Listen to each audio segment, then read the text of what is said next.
Hey guys, welcome back to my channel. Sorry I didn't post a video last week. Life has been super crazy and I won't get too much into that because I'm going to be posting vlogs probably next week to update you guys on my life. So I just wanted to apologize that I didn't make a video last week, but here I am now. So for those of you that are new, welcome to my channel. I don't think I've said hello to my new subscribers in a while, so I just want to say hello to you new subscribers. And also, if this is your first time watching my videos, again, welcome, and I hope you find all the videos that you're looking for here on my channel. If you haven't subscribed already, be sure to do that somewhere down there. I always get it wrong, so I'm not gonna even try to say what spot it's in, but it's somewhere down there. So be sure to subscribe to my channel. I put on new videos every Monday and Friday. So basically today I'm going to be going through how I think you can survive deployment and how I've kind of just been surviving deployment. And I thought I had kind of done a video on this throughout the deployment series, but I think it was kind of spread out in all of the videos. So I just wanted to make one video like specifically about surviving deployment, and I've been getting a lot of questions about it, and so I just wanted to go ahead and do that today. So as always, here's Samuel and let's get started. So the first thing that I think can get you through and survive deployment is it is okay to cry. And I always tell you guys this, that it is okay to cry. And you can cry and cry and cry and cry and cry, but I think the important thing in this survival tip is to stop crying. Because there's a point whenever you cry and you cry and you cry and you cry that your crying is just like self-pity. It's now turning into depression. It's now like overwhelming sadness. I don't want to get out of bed and blah, blah, blah. And that's when it becomes unhealthy. If you stay in bed, for a couple days and you wallow and you grieve and you eat ice cream, that's okay. Like you're trying to get your emotions out. Your mind is trying to process what's happening, and so it's okay to cry. But when you reach the point of you're like, woe is me, my life sucks, blah, blah, blah, and all you're basically doing is just thinking about how terrible your life is and you can't live without him, that's when it becomes a problem and you need to stop crying. Because one, you can live without him. Because I know we all love our significant others and we want them with us, but you can live without them. Whenever you say you can't live without them, it becomes like a very unhealthy relationship because you're so clingy, you're so like, they're basically all you live for, and that's not okay. You need to be independent, you need to learn to be self-sufficient and be strong in who you are and not just cry all the time because they're gone.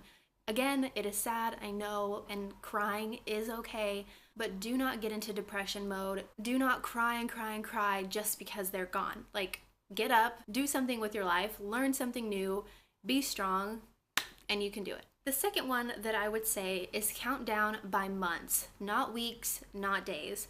Because when you count by weeks and days, like 6 months is better than 24 weeks.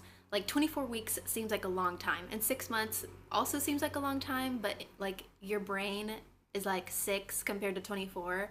6 sounds better.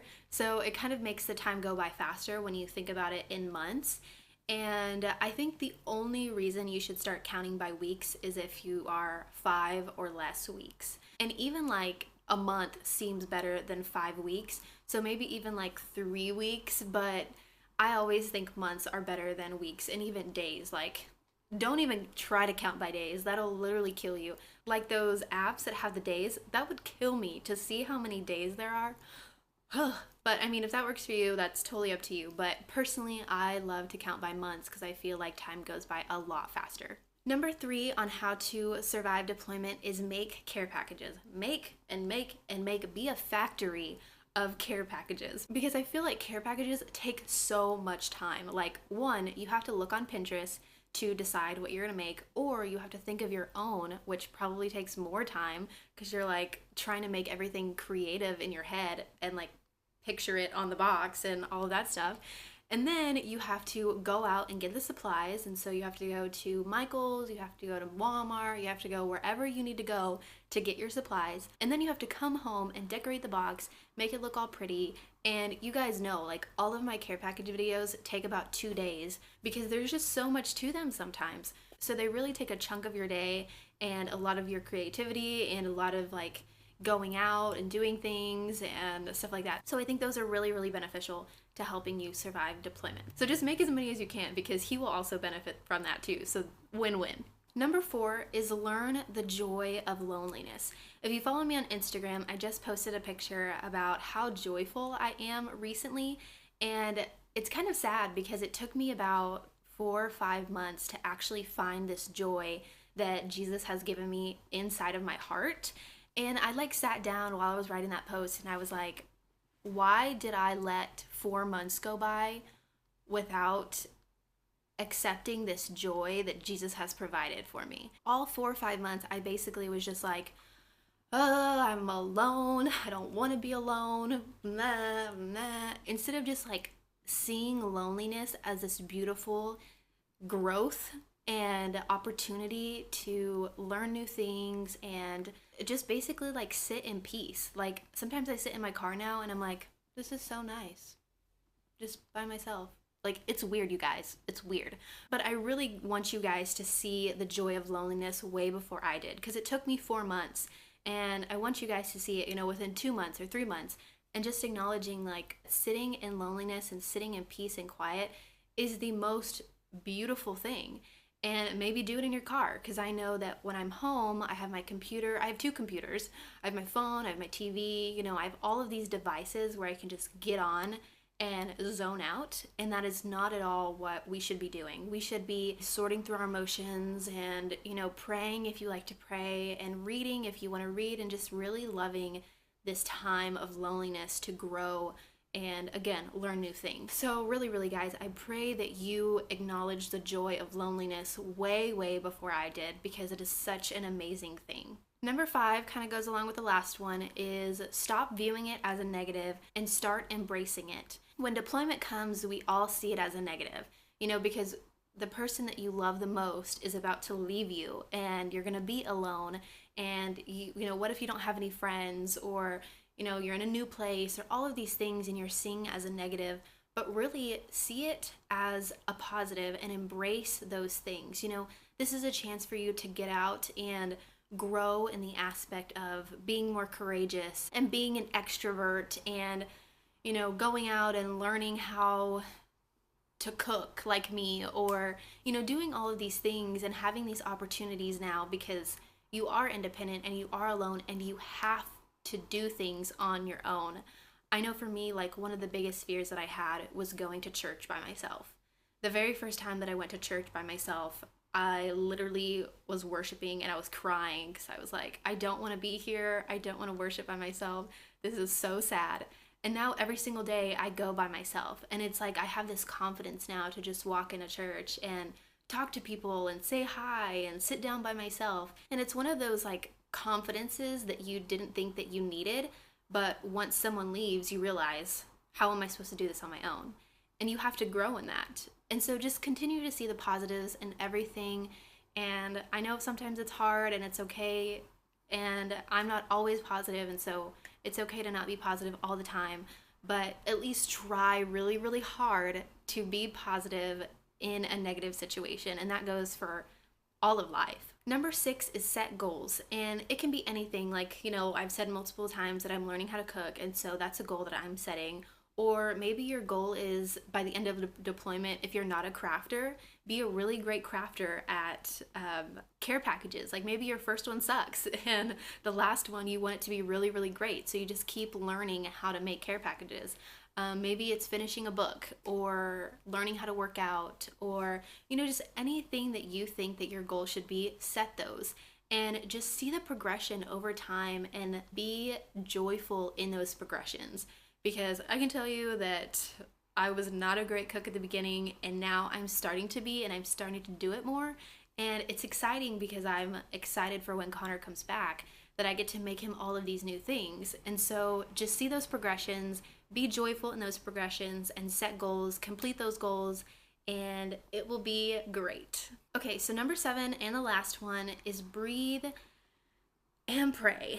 A lot of times we have all of these thoughts in our heads. It's what if this, what if that, what if this, what if that, and we forget to breathe. So when you get those thoughts of what if, what if, what if, just take a deep breath. We can't control anything. When they're out at sea, we can't control if they're okay or not. We can't control you know, where they go or what they do. Like, we can't control any of those things, and to think that you can control them is such a false perception and a lie. So when you try to control, take a deep breath and know that everything is going to be okay. And the other one is pray. When they are out there, prayer, I believe, is so important. And there are 3 things I think that every wife or significant other should pray for. So the first one is their well-being. And there are so many things that could happen, whether, you know, they get hurt or like there have been crashes that have happened. There are so many things that could happen that could possibly hurt them in some kind of way.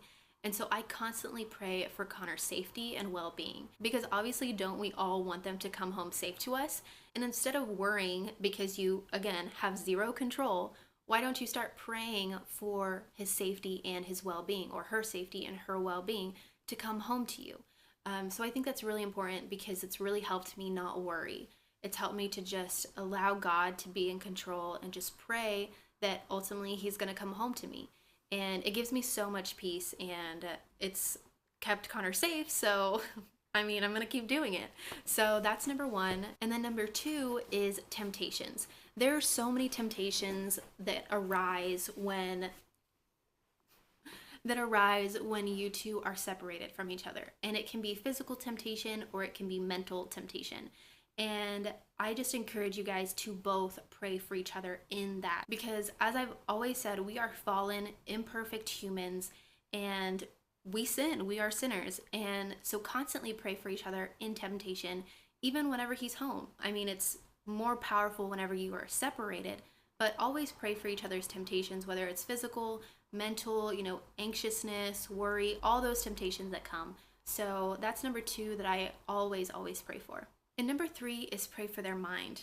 This kind of goes along with the first one, with their well-being. And I don't know for y'all, but my husband, he stays up early into the morning because he has to, you know, protect the ship. And then he sleeps for 3 hours and then wakes up again and has to go to work.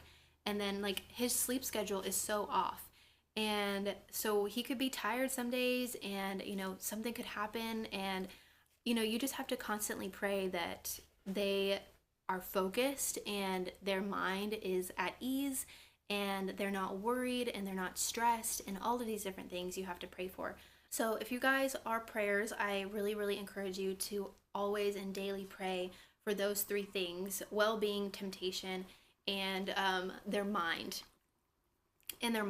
So yeah, those are my tips on surviving deployment. Just again, remember to have joy. Remember to find things that make you joyful. And I think you will all do great, because you are all very strong women and men and people, and you can do it. So anyways, that was the end of my video. I hope you guys enjoyed it. As always, if you have any questions, you can always email me, and my email will be in the bottom description. And of course, be sure to subscribe to my channel if you like this video. And also, I'm going to be posting a poll soon on Instagram about some changes to my YouTube channel, and so be sure to follow me on Instagram so you can be a part of that. And yeah, I love you guys so much, and I will see you in my next video. Bye!